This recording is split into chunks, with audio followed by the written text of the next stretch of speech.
Lipscomb who can shoot the ball, moves the ball well, after what happened on Saturday in Indiana, how much is communicating on defense just vital for tomorrow night? Well, I think it's vital every game. And, I think we're learning in those tough moments where we don't communicate well enough. They've hurt our team, so we need to be better in those areas. And Lipscomb obviously is a really efficient offensive team and a high-scoring team, a team that'll play, both quick and long into the shot clock. And so, communication really, regardless of the opponent, is extremely important in the game.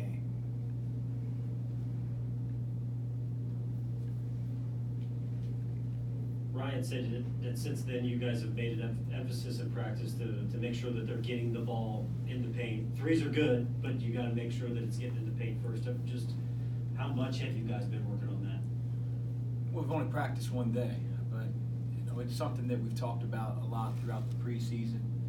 And you give Indiana credit because they kept it out of there, but I didn't think that we worked to get it in as hard as we should have. Thought we took some quick shots.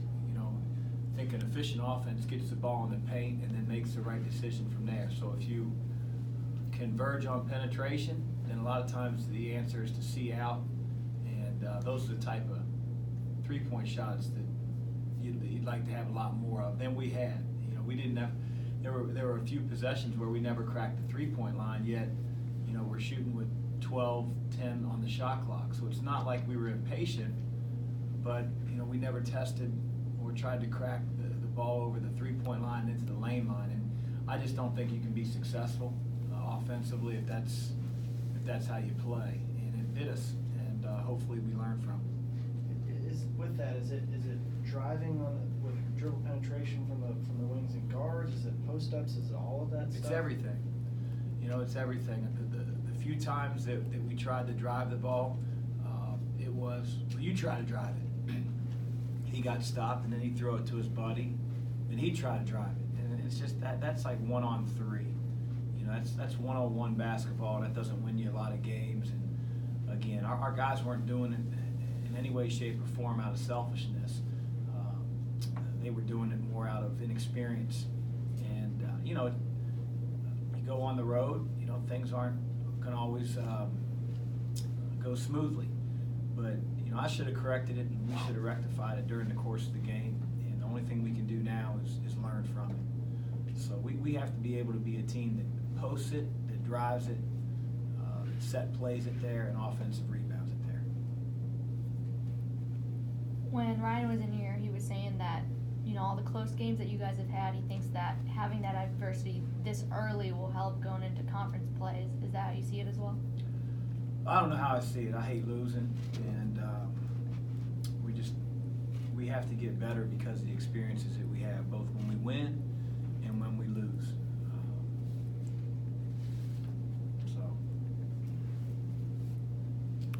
Chris, when it comes to this team improving, heading down that right path, what are some of those areas that you feel like that you guys need to get better in right away? Well, I talked about it offensively.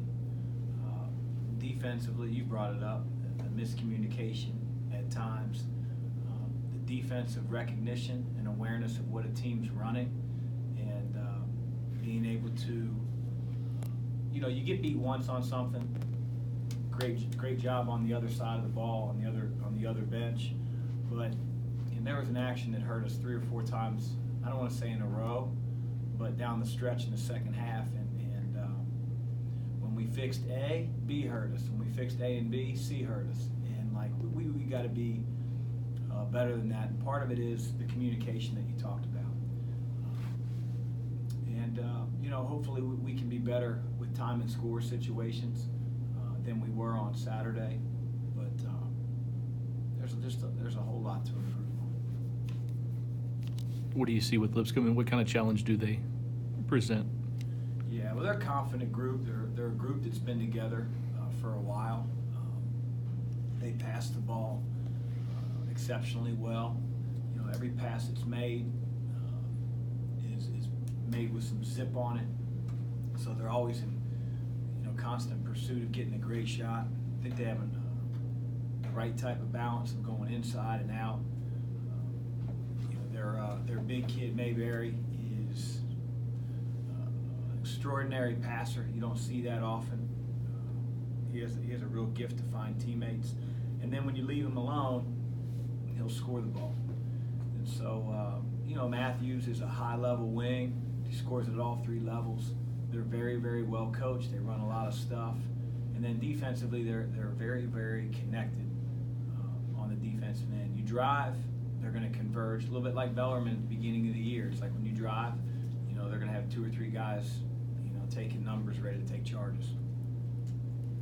Chris, Ryan seems like a guy who's playing with more confidence this year than he ever has here. He even talked about his range has actually improved, that he can go a little farther back.